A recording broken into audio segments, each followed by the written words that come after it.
Live on the air, we have Wholesale Real Estate Investing, number 254 by SAHA, with that little pause of drama there. What are we here for? Oh my gosh. Hey, happy Negotiation New Op Day, everybody. Welcome to the show. This is May 2nd, 2016. Can you believe that? May 2nd already? That is just crazy. Anyway, where the heck did my pen go? There it is. Thank you. Anyway, sorry, I don't know. Felt weird. I didn't have a pen in my hand. This is the Wholesale Real Estate Investing Show. This is Negotiation New Op Day. This is where we study the training manual for wholesale real estate, How to Win Friends and Influence People by Dale Carnegie. SAHA, Sell a House Arizona, Sell a House America. This is Paul Romero and John Leister, my business partner. We are the Wholesale Kings of Phoenix, Arizona, and I just want to say welcome everybody, especially all of you real estate investors, wholesale real estate investors, and of course, the ones who need this the most. Y'all need it, but the ones who need it the most are those who are interested in, who are wanting to be, who are thinking about, who have studied, have paid all the money, taken the education, and just haven't pulled the trigger. Okay, this is for you guys. This is the power. This is the power. And I just, you know what? I got to make a video because I just came up with a whole great little thing yesterday. Going to be a great video because I've been getting the question recently a lot of, how does wholesale real estate work?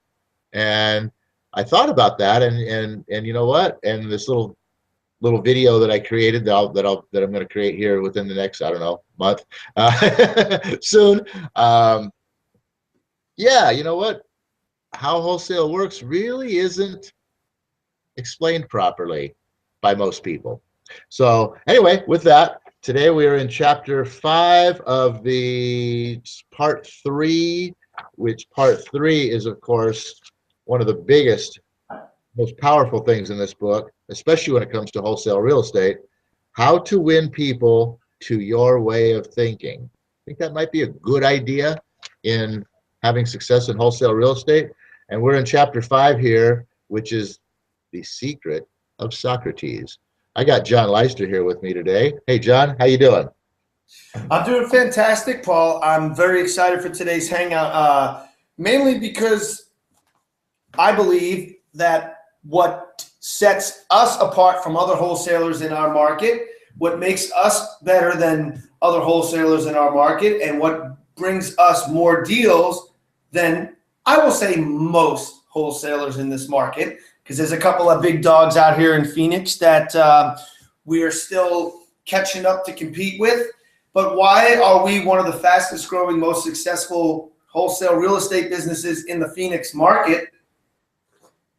Is because of, honestly, and all kidding aside, this book right here that's missing its cover, How to Win Friends and Influence People. And we discuss this each and every new op day. Each week we go through a different chapter. Sometimes it takes us 2, maybe even 3 weeks to get through a chapter if the material is that important. And today we're going to be, like Paul said, discussing chapter 5 and part 3 of the book. And what is that? How to win people to your way of thinking? Well, I think that is a very, very important concept here. Whoa, wait a second. Lost my page. The secrets of Socrates. I'm very intrigued and excited to get into this because I already know what the principle is. But I'm not going to reveal that until we get through the chapter a little bit. See if everyone could deduce the principle on their own here. So with that, good morning, Paul. Welcome to the Hangout. And looks like you're chomping at the bit to get started with some material here. So I'll toss it back over to you. Well, I just want to say something in regards to, if you guys out there right now that are watching this show, if you don't think that this is a powerful book, if you don't think that the information that's in this book is worthy of your time reading and studying and learning and growing, you know what? Anytime somebody has read the cover off of a book, all right, it's probably a good book. And John has read the cover right off of his book, and that's pretty awesome. So yeah, let's get into this here. The Secret of Socrates. If you don't have this book, go out and buy it today. You know, I mean, what do you got to do? Click a few buttons on your computer there, and whip out your credit card and just go, and it'll be here like tomorrow. It probably, actually, you know what? If you're an Amazon Prime member, you can have it in like what, 3 hours? It'll be here today. You know. And if you look, you see what I paid for the book right here, $3.75. Went to a used bookstore. I stole the book, I feel like, at that price. I feel like I stole it at the cover price of $7.50 when you learn the concepts in here. Look at mine.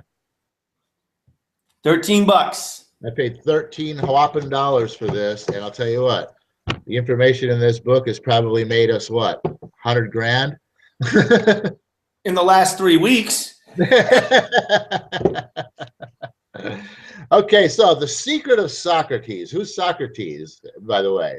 He's like some Greek philosopher. Isn't that correct? From was he AD or BC? I forget. I think he was AD, wasn't he?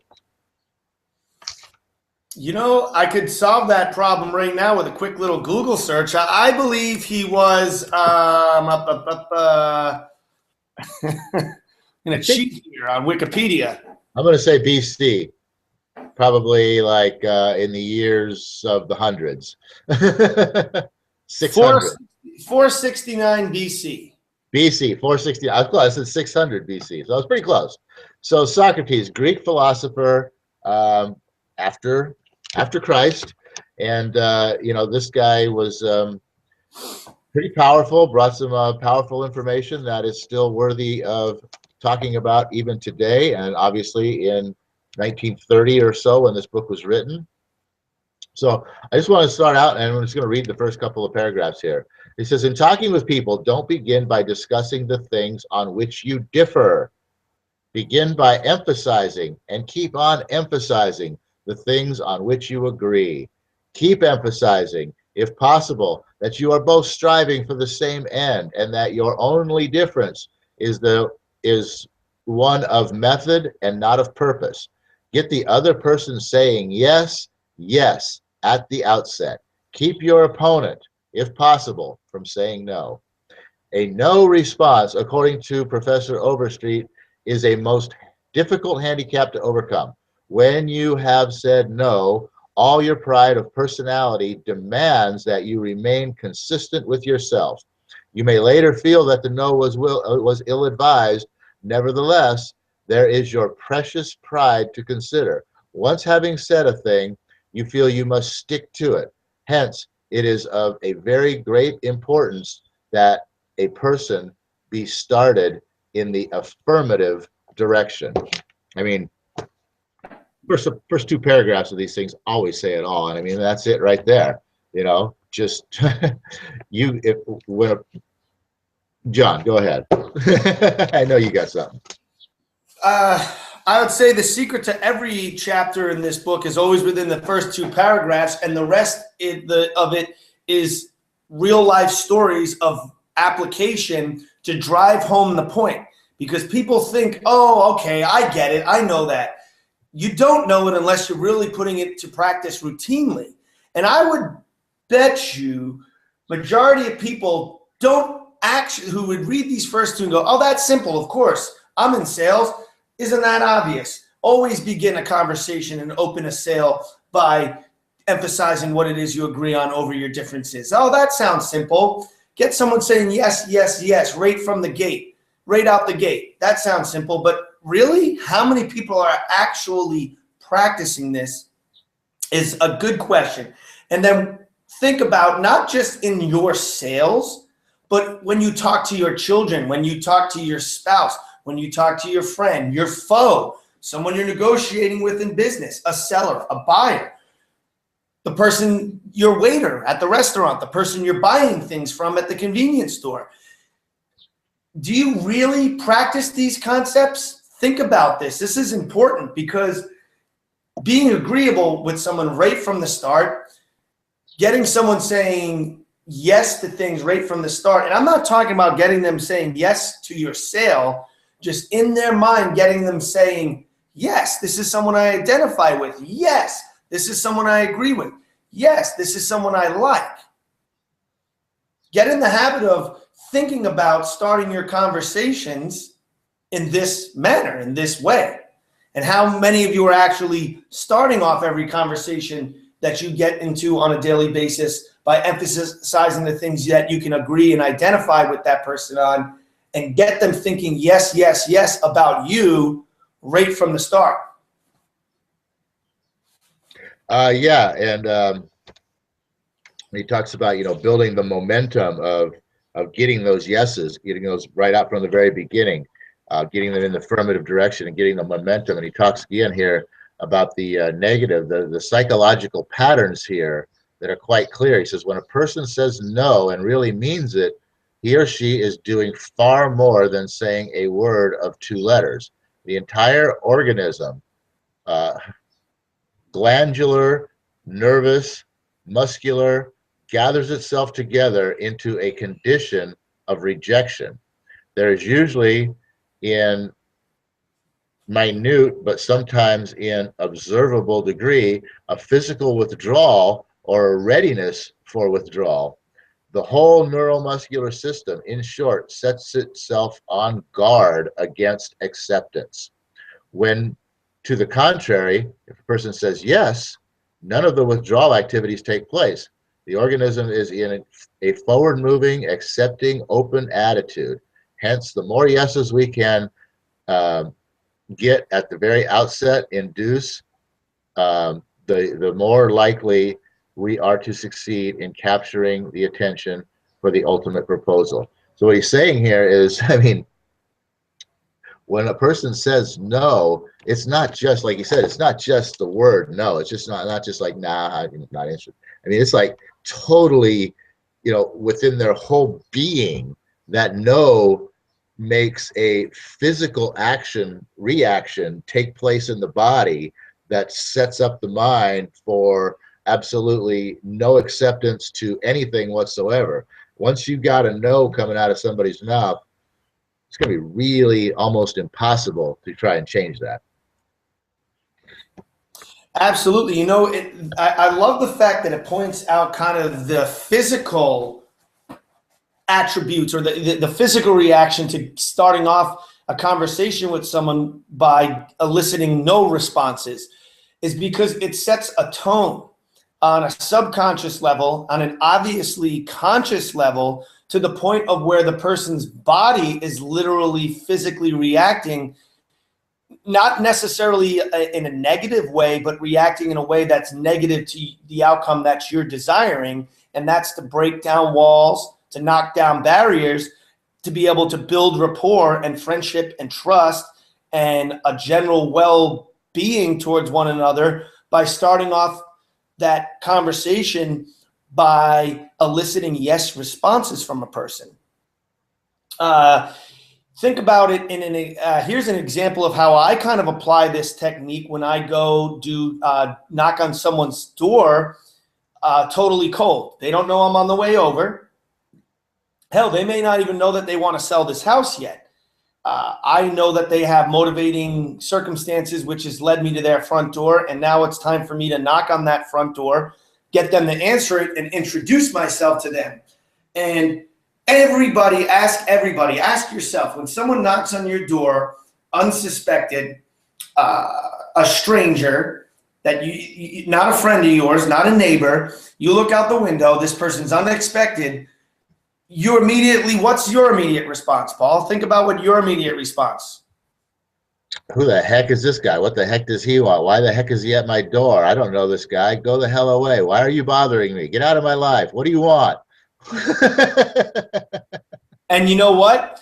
There's only 2 things that we can do to overcome that. 1 is don't let it stop you from knocking on the door. And 2, approach every door mentally prepared for the best possible outcome.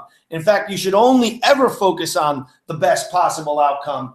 So those are the only 2 things that we have control over, is getting ourselves to the door and our general tone, energy, well-being, and the way we feel when we're at the door.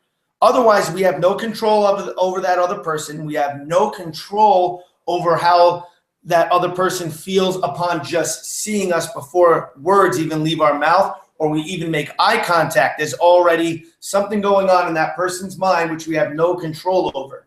Once they open that door and they ask us who we are and what we're doing there, that is our one chance, my one chance to take control of the situation. So how do I immediately get that person into a yes attitude?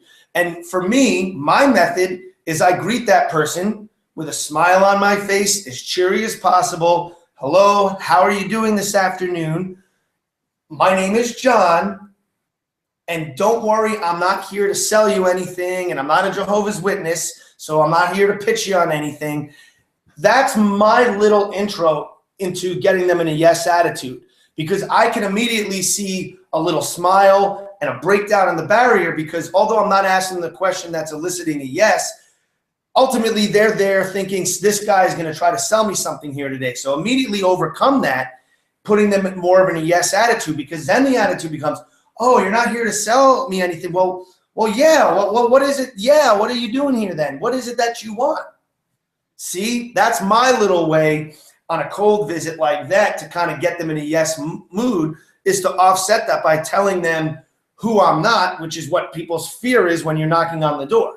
That's just a little example of how I can tie in a personal experience with the concepts from this chapter.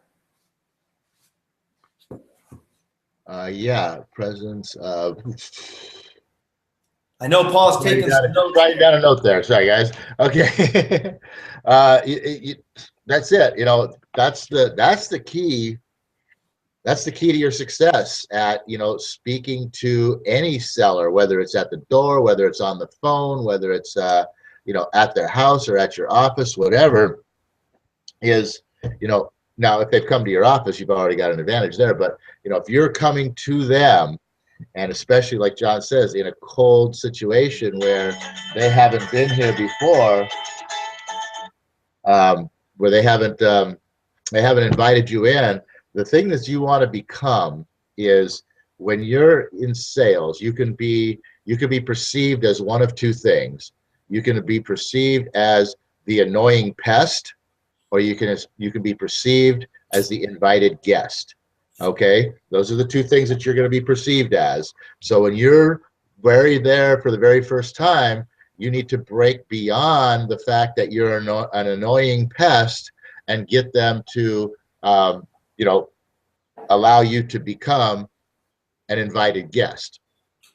And you do that, like John says, just by, you know, when someone goes directly into the whole idea of what they're there for, as far as, you know, wanting to buy their house, et cetera, and so on, you've just become an annoying pest. I don't even care if I don't care if I was looking for somebody to sell this house. You just came to me saying that you want to buy my house, and out of the blue, you know, and I don't give a crap what you're all about or who you are or why you're here. You're bugging me. You showed up out of the blue. You're giving me a hard time here, and I want you to go away because you're an annoying pest.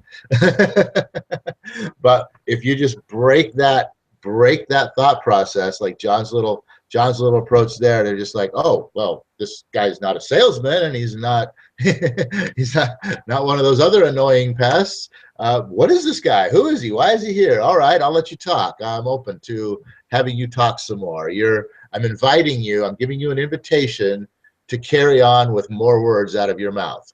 That's kind of what they're, you know, where that takes somebody. I mean, they haven't gotten a full yes out of him at this point in time, but he's gotten, like you said, that invitation. He's got, you know, to continue on. Absolutely. And right there, that breaks down the barrier for me. And then I can get into who I am and why I'm there once they're at ease, because then they're like, well, okay, if you're not here to sell me anything, what are you here about? And again, I want to elicit the yes response. So if I'm going to the owner of a home that's vacant on the other side of town, let's say, I said, well, I stopped by because I came across a property that's vacant over at blah, blah, blah, blah, blah. Are you familiar with that property? Chances are the answer to that question is also yes. Mm-hmm. Oh, okay, excellent. Joe, and I don't even ask him. Go ahead. Even if the answer is not yes, John, let's just say, are you familiar with that property? No, I'm not. I mean, is that the end of the conversation right there? It's like, oh, really? You're not familiar with that property? Okay, well, sorry to bother you. See you later. I just go, oh yeah, sorry to bother you, bye, and I turn around and get back in my car. No, that's not. Paul's right. There is a conversation that takes place there too. I just go, all right. Well, I had some information that the owner of this property lived here. So are you Joe Schmackety Boomity Boom, whatever the heck his name is? I might say something like that. Oh, you're not familiar with that property? Okay, well, I understand that the owner, Joe, blah, blah, blah, is associated with this address. I apologize, sir. Like I said, my name is John. I go to reach out and to do a handshake if they're at the door, and I didn't even catch your name. Oh, Robert. Oh, Robert. Oh, Robert. Well, you know, the county records show that you own this property. So are you sure you've never owned or had an association to a property located at blah, blah, blah, blah, blah? It's near 35th Avenue in Peoria. You know, something like that. And get the conversation going. But no, you would never just walk away at that. Well, that's the thing right there is not only do you want to get them into yeses right away, but even if a no happens to slip through the cracks, you don't let that stop you. You got to keep pushing with your presentation so that you can continue to get that information out. Because the more information you can get in their mind, the more you can educate them on the situation and what's going on here, the more likely you are to actually get that yes. You are more likely you are to actually get them to break down and say, well, you know what, I do own that property over there. I know. I was just wanting. I didn't know what you were doing here, what you wanted, et cetera, and so on. But yeah, I do own that property over there. So what's this all about now? And that's the thing. But if you would just take that first no, I don't know anything about that property. Oh, well, you know what? Shoot, I'm sorry. Didn't mean to bother you today. I guess I got the wrong address, or the wrong Joe, whatever the case might be, and you're gone.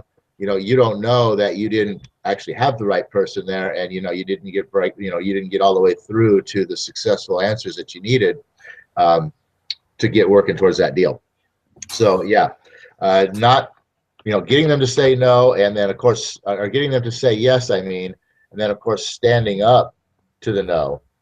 It says here, I don't know what it says here because I'm not quite sure what I want to read. This is a very short chapter. I think he goes into a psychological terms, very simple.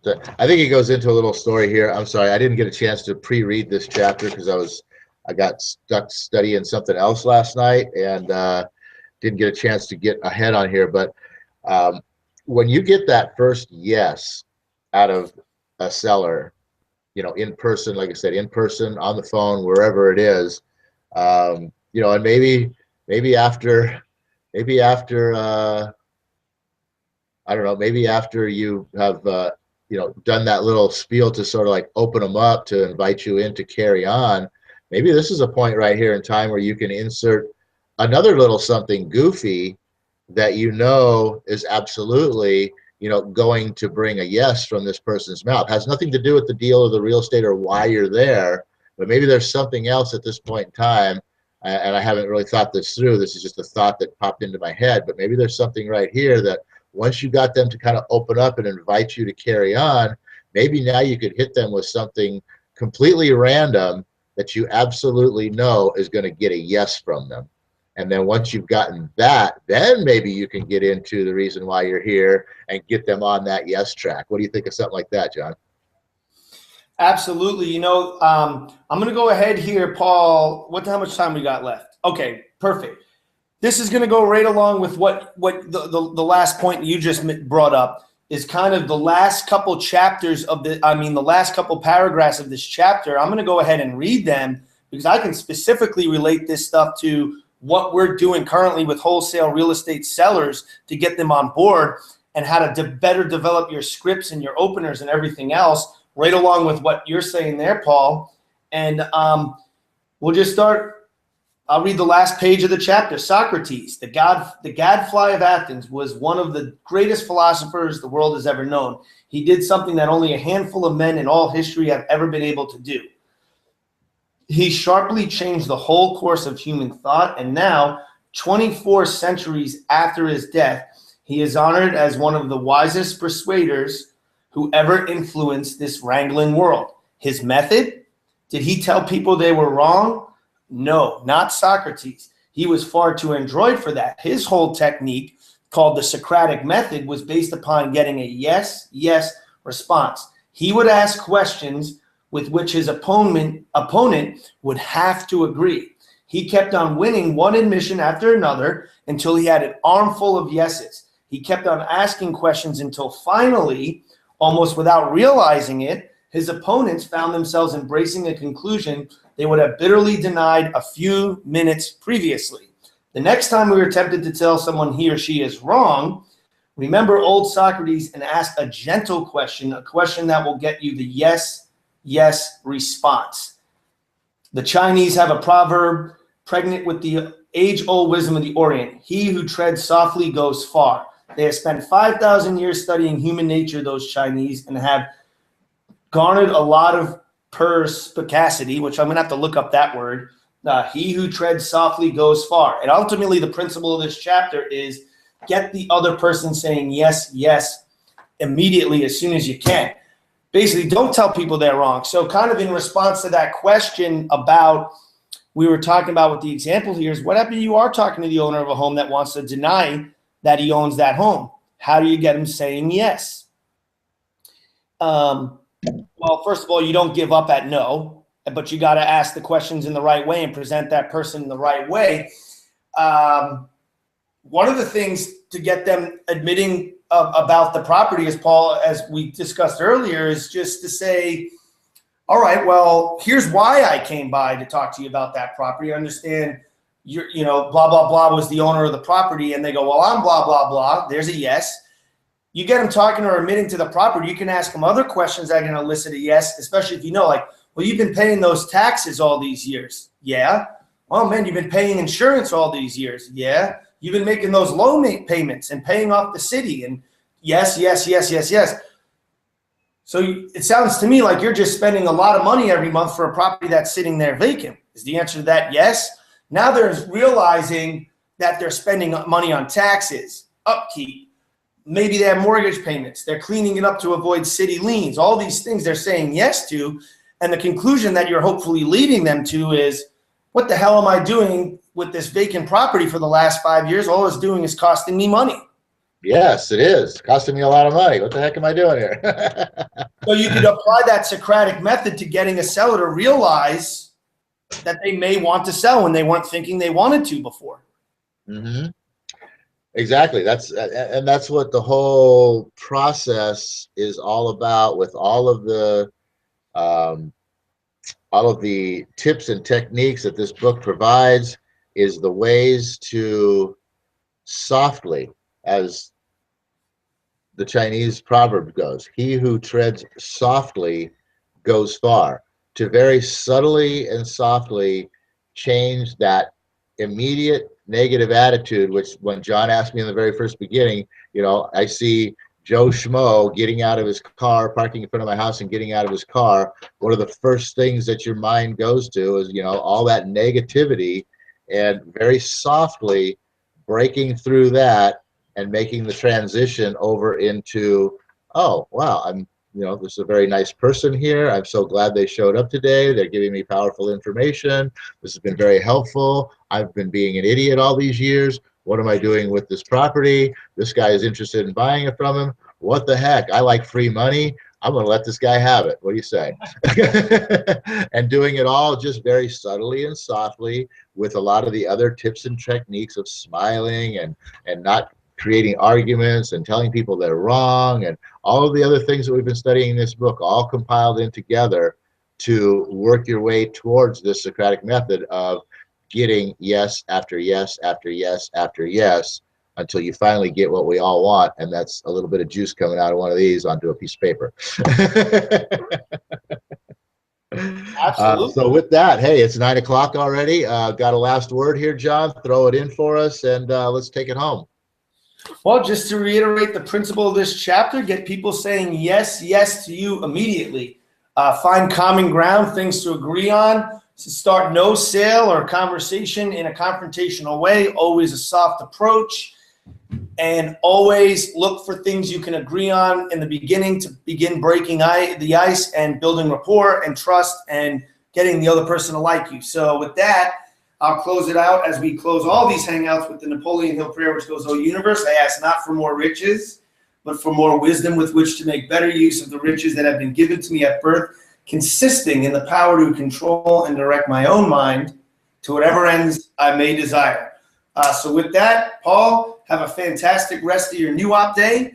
I will see you in about an hour at the office, and everybody else, I'll see you here on Wisdom Wednesday, where we will, I don't know what we'll be presenting, but it'll be some gold nuggets of wisdom, I'm sure. We shall impart wonderfulness upon the world. All right. Everybody see you back on Wednesday.